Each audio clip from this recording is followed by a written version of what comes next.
Preamble बुलाऊंगा और fundamental duties भी है, तो फंडामेंटल राइट्स नहीं है। फंडामेंटल राइट्स की बात करते हैं, लेकिन उससे कहा जाए कि फंडामेंटल ड्यूटीज क्या है, तुम उसके अनुसार चलते हो कि नहीं चलते हो, तो उसकी जानकारी बहुत कम लोगों को। तो हमने एक अभियान चलाया है संविधान के दृष्टि से। हमने राजस्थान में जितनी यूनिवर्सिटीज हैं हमारे अंतर्गत, सभी विश्वविद्यालयों में संविधान पार्क भी हमने बनवाया और जानकर आप प्रसन्न होंगे। प्रेसिडेंस असेंबली से लेकर उसका ऐतिहासिक जिस तरीके से क्रमिक विकास हुआ है, उसको उसमें उकेरा गया है और संविधान के मूल ग्रंथ में जिस प्रकार की चित्रकारी की गई है, वो चित्रकारी भी सब उसमें वर्णन है। प्रथम पृष्ठ पर देखेंगे तो नटराज का चित्र है, भाग है संविधान के, हर भाग के पहले ये सारे चित्र बने गए हैं। तो संविधान पार्क विश्वविद्यालय में जो है उसके अंतर्गत ये है। आप देखकर प्रसन्न होंगे, आपको लगेगा संविधान का एक स्वरूप है। इसलिए मैं अभियान चला रहा हूं ताकि संवैधानिक दृष्टि से बातें ऊपर से लेकर नीचे तक सभी करते हैं, लेकिन संविधान का स्वरूप क्या है, संवैधानिक स्थितियां क्या है। धर्मनिरपेक्षता की बात की जाती है, अगर भगवान राम की बात की जाए तो वो कहते हैं अरे ये तो कम्युनल हो गया। राजभवन में हमने राम कथा करवाई थी तो बहुत सारे लोगों ने कहा ये तो सांप्रदायिक स्वरूप बन रहा है, संविधान के विपरीत है।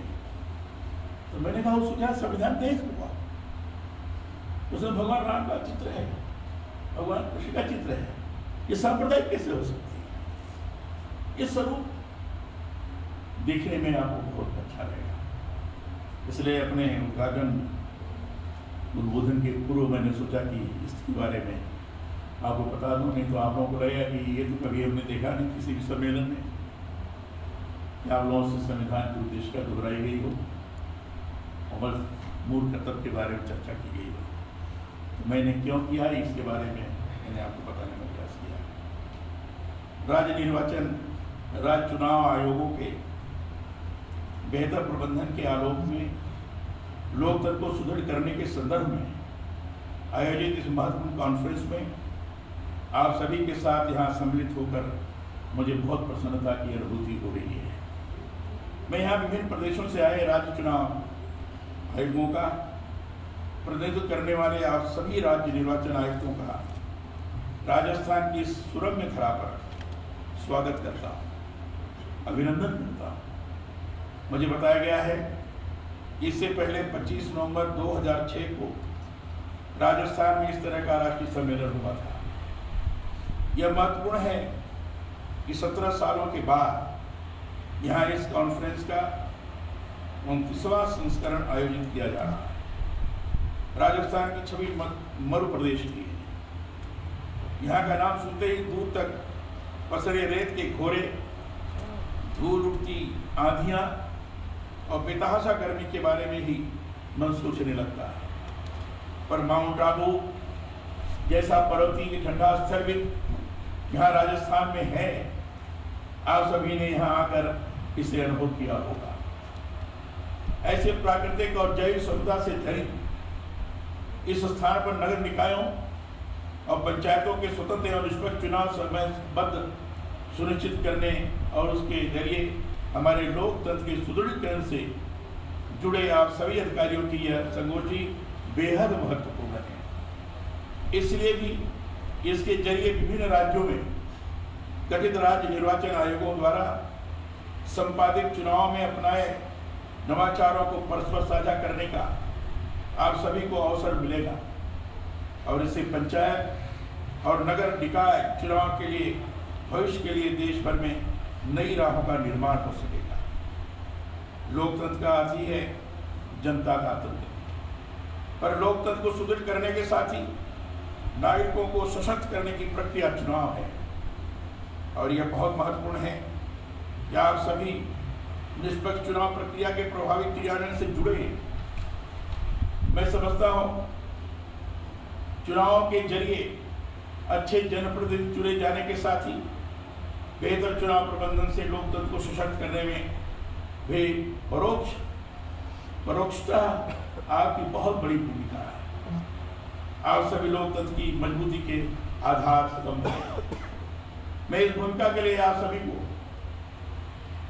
बधाई देता हूं और प्रशंसा करता हूं, अभिनंदन करता हूं। इसके साथ ही मेरी अपेक्षा भी है कि राज्यों के निर्वाचन आयोग आपके अनुभव और प्रबंधन कौशल से निरंतर लाभान्वित हो, ताकि पंचायत स्तर तक लोकतंत्र को सशक्त करने के लिए व्यवहार में भी प्रभावी कार्य हो सके। हम सभी इस बात को जानते हैं कि राज्य निर्वाचन आयोग भारत के राज्यों और केंद्र शासित प्रदेशों में गठित एक स्वायत्त और संवैधानिक निकाय है। स्वतंत्र, निष्पक्ष और भय मुक्त वातावरण में राज्यों में कैसे चुनाव हो, इसे राज्यों के चुनाव आयोग ही सुनिश्चित करते हैं। राज्य निर्वाचन आयोग भारतीय संविधान के अनुच्छेद 243 के और 243(a) के तहत गठित संवैधानिक संस्था है। इसका गठन ही पंचायती राज संस्थाओं और नगर निकायों के स्वतंत्र एवं निष्पक्ष चुनाव निर्धारित समय सीमा के भीतर प्रत्येक 5 वर्ष में करवाने हेतु किया गया है। भारत का संविधान चुनाव आयोग की शक्तियों की रक्षा करता है। मैंने आप सभी के समक्ष ये चर्चा इसलिए की है कि आप सभी किन्हीं राजनीतिक दलों या चुनी हुई सरकार के अधीन नहीं है। आप सीधे तौर पर संविधान प्रदत्त अधिकारों और शक्तियों से जुड़े हैं। इसलिए आपकी पहली प्रतिबद्धता लोकतांत्रिक प्रणाली को सशक्त करने की है। बगैर किसी पक्ष से प्रभावित हुए कैसे लोकतंत्र की जमीन तैयार की जाए, कैसे पंचायती राज संस्थाओं और नगर निकायों के चुनाव प्रक्रिया के तहत हमारे लोकतंत्र को मजबूत किया जाए, इसके लिए आप सभी को काम करना होता है। इसलिए मेरा आग्रह है कि संविधान प्रदत्त अधिकारों का समुचित उपयोग करते हुए आप चुनाव प्रबंधन को इस तरह से प्रभावी और कारगर करें कि लोकतंत्र और लोकतांत्रिक संस्थाओं में आम जन का विश्वास सदा बना रहे। मैं ये मानता हूं कि वही लोकतांत्रिक संस्थाएं सुदृढ़ होती हैं जहां नागरिकों की अधिकाधिक सहभागिता हो। नागरिक सहभागिता का बड़ा आधार स्वतंत्र निष्पक्ष चुनाव ही है। पर चुनाव कराने की प्रक्रिया जितनी महत्वपूर्ण है, उतना ही महत्व चुनाव में मतदान के लिए लोगों को अधिकाधिक प्रेरित कर उन्हें इसके लिए भागीदारी करवाना भी है। मतदान प्रतिशत कैसे बढ़े, कैसे लोग लोकतांत्रिक संस्थाओं से प्रत्यक्ष जुड़े और कैसे इन संस्थाओं में सजग जनता के मुद्दों से प्रत्यक्ष जुड़े प्रत्याशी जनप्रतिनिधि के रूप में चुनाव लड़ने के लिए प्रेरित हों, इसके लिए भी राज्य निर्वाचन आयोग से जुड़े अधिकारियों को अधिकाधिक कार्य करने की जरूरत है। मैं ये मानता हूं कि वही लोकतंत्र सफल हो और मजबूत होता है जहां चुने हुए लोक प्रतिनिधि सशक्त, सक्षम और राष्ट्र हित से जुड़े सरोकार रखने वाले हो। यह बात भी ध्यान रखने की है कि राज्य निर्वाचन आयोग के आप सभी आयुक्त पूर्ण रूप से स्वतंत्र व्यक्ति हैं। किसी भी चुनी हुई सरकार में राज्य चुनाव आयोग तभी अपनी प्रभावी भूमिका निभा सकता है जब वह यह समझे कि उस पर संविधान के अलावा किसी के प्रति जवाबदेही नहीं है। राज्य चुनाव आयोग का पद राज्य सरकारों के अधीन नहीं है, बल्कि आपकी नियुक्ति संवैधानिक प्रमुख के रूप में राज्यपाल द्वारा ही होती है। स्वाभाविक ही है कि सबसे पहले और अंततः संविधान ही सर्वोच्च है। मेरी आरंभ से ही यह प्राथमिकता रही है कि संविधान से जुड़ी संस्कृति के लिए लोग जागरूक हों। आप सभी से साझा करते हुए मुझे सुखद भी लग रहा है कि राजस्थान में राज्यपाल का पदभार संभालने के बाद मैंने निरंतर यह प्रयास किया है कि संविधान प्रदत्त अधिकारों और मौलिक कर्तव्यों के प्रति आम जन जागरूक हो। राज्य विधानसभा में अपने अभिभाषण से पूर्व भी मैंने संविधान के उद्देश्य का और मूल कर्तव्यों के वाचन की परंपरा का सूत्रपात किया है। राजस्थान पहला ऐसा राज्य है जहां पर इस तरह की पहल हुई है। इसी तरह उच्च शिक्षा में अध्ययनरत विद्यार्थियों को संविधान के प्रति जागरूक करने के लिए राज्य वित्त पोषित विश्वविद्यालयों में संविधान उद्यान निर्माण की पहल भी हमने राजस्थान में की है। राज्यपाल चूंकि राज्य का सर्वोच्च संवैधानिक बल है, इसलिए राजभवन में भी देश का पहला संविधान उद्यान निर्मित किया गया है। इसमें संविधान की सोच विकसित होने के साथ ही उसके लागू होने तक की ऐतिहासिक यात्रा को कलात्मक रूपों में संजोया गया है। मैं चाहूंगा कि आपका भी जब जयपुर आना हो तो जरूर इसको एक बार देखें। मैं ये मानता हूं संविधान देश का विधान मात्र नहीं है, यह देश की आशाओं और अपेक्षाओं के साथ राष्ट्र का गौरव है। हम सभी संविधान के लिए ही कार्य करते हैं। भारत विश्व का सबसे बड़ा लोकतांत्रिक राष्ट्र इसलिए है कि हमने संविधान को प्रमुख मानते हुए यहाँ पर स्वतंत्र निष्पक्ष चुनाव प्रक्रिया को अपनाया हुआ है। विधायिका, न्यायपालिका और कार्यपालिका, ये तीन प्रमुख स्तंभों पर हमारा लोकतंत्र खड़ा हुआ है। चौथा स्तंभ हमने प्रेस को माना है, इसलिए कि वह आम जन को सूचना संपन्न करने के साथ ही संवैधानिक अधिकारों और कर्तव्यों के प्रति जागरूक रखने का कार्य करता है। मैं ये मानता हूं कि राज्य चुनाव आयुक्त संवैधानिक जनादेश है, इसीलिए उसे इसी रूप में कार्य करना चाहिए। चुनाव आयुक्तों को चाहिए कि वे पंचायती राज और नगर निकायों के चुनाव कराने के लिए राज्यों में इनके प्रभावी प्रबंधन के लिए संवैधानिक जनादेश की सख्ती से पालन करें। इस संबंध में किसी भी स्तर पर कोई कोताही या पक्षपात हो रहा है तो संविधान के तहत उसे रुकवाने की पुख्ता व्यवस्था करें। पंचायती राज और नगर निकायों के चुनाव की प्रक्रिया, उससे संबंधित संवैधानिक योजना, आचार संहिता आदि लागू करने आदि के संबंध में समस्त कार्रवाई का अधिकार स्वतंत्र राज्य चुनाव आयुक्तों को ही है। इस जिम्मेदारी को जितना सुनियोजित सशक्त ढंग से आप निभाएंगे उतना ही लोकतंत्र जीवंत होगा और लोगों की आशा लोकतांत्रिक संस्थाओं में और अधिक बढ़ेगी। राज्यों में 73वें और 74वें डिक्लेरेशन के साथ संविधान संशोधन के बाद राज्य चुनाव आयोग का गठन किया गया था।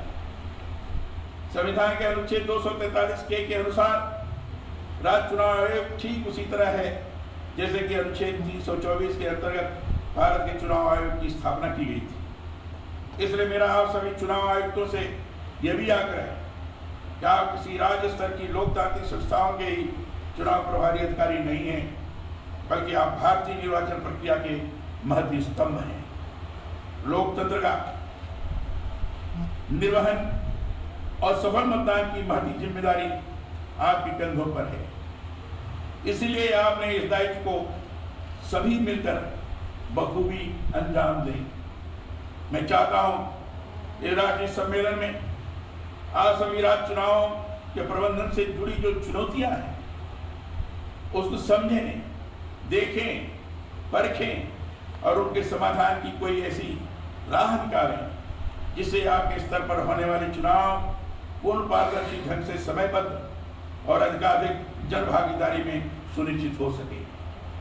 यह जो संगोष्ठी हो रही है वह एक प्रकार से आप सभी के लिए मंथन का समय है। देश भर के निकाय, नगर निगम और पालिका चुनाव के साथ पंचायत राज चुनाव से जुड़े जो पूर्व के अनुभव हैं उन्हें खंगालें। सूचना प्रौद्योगिकी के दौर में यह कोई कठिन नहीं है। मैं चाहता हूं जहां जहां समस्याएं आई हैं और उनका समय रहते जो समाधान राज्य चुनाव आयोगों के स्तर पर हुआ है उसका अध्ययन कर भविष्य की नई और प्रभावी राहों का निर्माण किया जाए। मतदान में अधिकाधिक लोगों की भागीदारी कैसे हो, कैसे इसके लिए सोशल मीडिया, अन्य डिजिटल स्तर का उपयोग प्रभावी रूप में किया जाए, इस पर एक विशद विमर्श करने की आवश्यकता है। आप सभी यहाँ पर आए हैं, मैं समझता हूँ संसदीय और राज्य स्तरीय चुनाव के साथ ही पंचायती और निकाय चुनाव को कैसे संपादित किया जाए इस पर भी चर्चा करेंगे ताकि वन नेशन वन इलेक्शन के तहत चुनावी व्यय में कमी लाई जा सके। राज्य निर्वाचन आयोग स्तर पर ईवीएम डिजाइन कर उसे क्रय राज्य निर्वाचन आयोग के पूर्ण स्वतंत्र और समेकित बजट, आईटी के प्रभावी उपयोग से चुनाव की बेहतरी, मतदाता जागरूकता के लिए नवाचार, आज बहुत से मुद्दे हैं जिन पर आप सभी यहाँ पर विमर्श करेंगे। मैं चाहता हूँ आपके यहाँ होने वाले विमर्श से निष्पक्ष, पारदर्शी और भय मुक्त वातावरण में चुनाव की एक प्रभावी दिशा का निर्माण हो। देश में चुनाव कैसे मितव्ययिता से और अधिकाधिक मतदाता भागीदारी से हो, यही हम सभी का प्रयास होना चाहिए।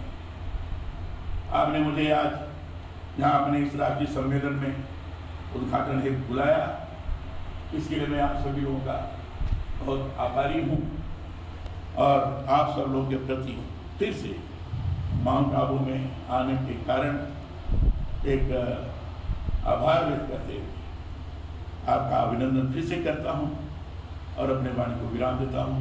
बहुत बहुत धन्यवाद।